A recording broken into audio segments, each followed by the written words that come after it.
Will Lane Kiffin's interest in Florida or Florida's interest in Lane Kiffin, depending on who you want to believe, impact the Ole Miss Rebels' performance against the Oklahoma Sooners on Saturday? I think it's a good discussion topic, and I think Lane Kiffin has not done enough to distract, but also hasn't done enough to not distract, and we can really meet in the middle on this, I think.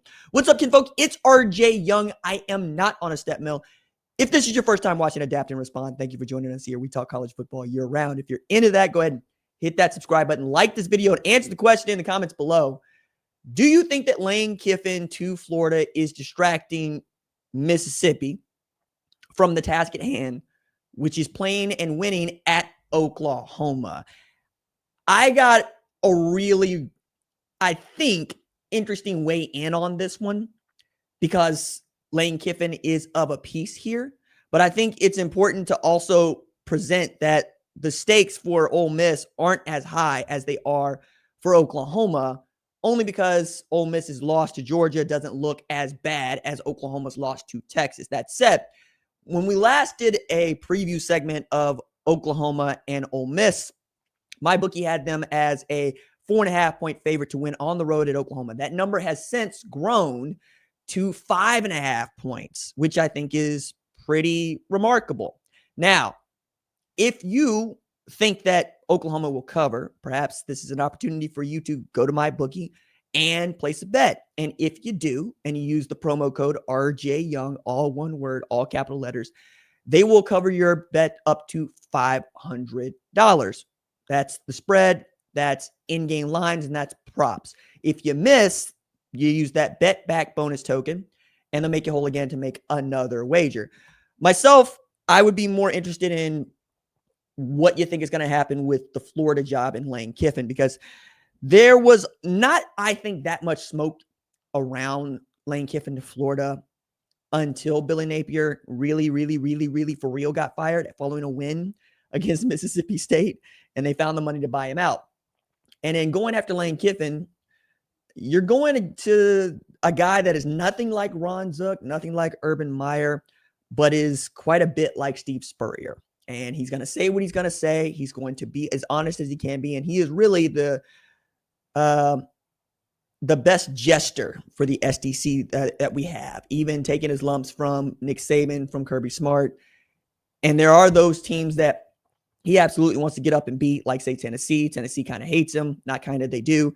Ran him out on a rail. There's all these different things to go around. And then when you talk about Tennessee versus Florida and the rivalry and what that might look like, if Lane Kiffin is coaching against Josh Heupel being the guy that brought Tennessee all the way back from the place that Lane Kiffin put it in, according to some, and Lane Kiffin coaching a team of the swamp that's got all the money that it needs to go win and is the flagship university in the state of Florida, and can throw a rock and go get a 5-star football player and play in a really fun offense and not necessarily a great defense, you got everything you need to make that go. And the SEC has been dominant, right? As a matter of fact, this season is really about, is the SEC still dominant? If the Big Ten wins another national championship, that will be 3 in a row, in which case we will have to say the era of SEC dominance has come to an end, especially if there is no SEC team in the national championship for a consecutive year.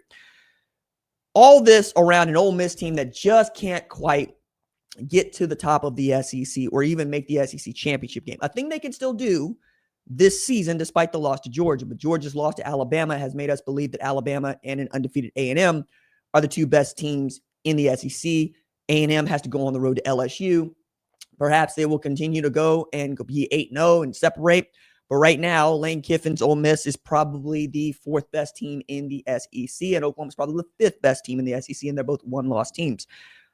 Oklahoma has also been kind of, shall we say, up and down offensively. Not great in the last few outings, particularly against Texas, and not great throwing the ball against South Carolina, but great running the ball with Torrey Blaylock. And Keontez Lewis is doubtful to play in this game.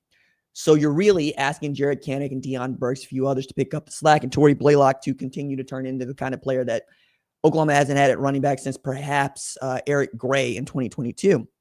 But this interesting report from Molly McGrath came out just a few minutes ago, where Lane Kiffin says he will address his team about the rumors and speculation around his possible departure to Florida.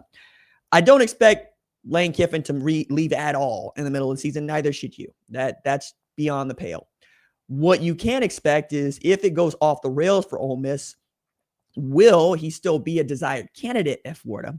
And if he turns Ole Miss into the kind of team that can make the college football playoff before Florida has even entered into that, yeah, they're going to back up a Brinks truck to come get him. That's the read here, especially since the quote that he gave was, to tell Telegraph, Gainesville is a really special place for me and my family. It's where we had his first date. It's where he had his first date with his children's mother. It's also a nostalgic place for the Kiffin family. And so perhaps that will play a role into it. But right now they're just focusing on Ole Miss and the Rebels. It's not a great way to put it down, dude. As a matter of fact, that's the opposite of putting it down. I would also be remiss if I did not point out that Jimmy Sexton was at Ole Miss, Georgia, and he represents both of those coaches, Kirby Smart and Lane Kiffin. And Jimmy Sexton is the most powerful agent. I might even say one of the most powerful people in college football, perhaps college football history, in who he has been able to help and promote and or get gargantuan contracts for and gargantuan buyouts into those contracts for. And everybody has made a lot of money in a sport that is continuing to say that it is poor. College football is not poor. College football has had some terrible fiscal management, but up until recently, there has been no incentive to treat college athletics like a business because it wasn't one. They treated it like a nonprofit because that's how it operated. The days of amateurism are over. These are professionals now.